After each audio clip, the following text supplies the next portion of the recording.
ang atong challenge karon, English to Bisaya. Ikaduhang challenge na ni. Mag-attendance ako. Rochelyn. Present, sir. Okay. Ronelyn. Present, sir.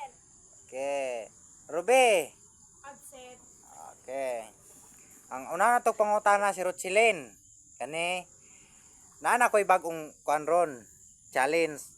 Og dili ka answer og taman og 5 second, labtikan ang dalunggan sa nagsunod. Ang nagsunod mo labtik nimo. Okay. Unsa may Bisaya sa shoulder?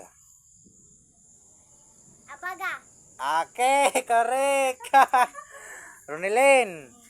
Unsa may Bisaya sa feet? Feet. Oh. 1.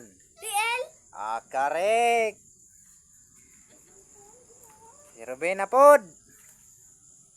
Unsa may Bisaya sa head?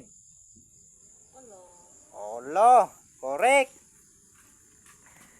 Si Rochelyn.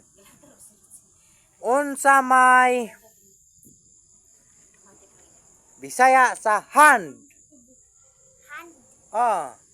Kamot. Kamot, correct. Ronelyn, unsa may Bisaya sa tos? Tuhod. Sayop. Klaptik ang dalunggan. Na. Sige. Kita kabalik sila yo. Si Ruben na pod. Unsa may Bisaya sa tos? Tudlo sa tiil. Correct. Rochelyn na pod. Tablaw mo ani ron kalaptikan dalunggan. Unsa may Bisaya sa ear? Ears. Yes.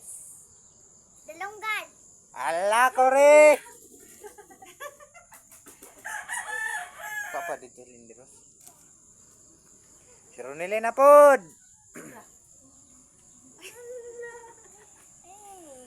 Unsa may Bisaya sa booger?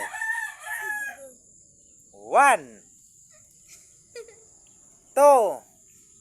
Burger. Ay kadang labtik eh. Oh. Balik sa luyo. Oh, si Ruben na pod. Unsa may Bisaya sa teeth? Tango. Tango, correct. Si Rochelyn na pod. Unsa may Bisaya sa tang? Dila. Oh, correct. Si Ronelyn na pod.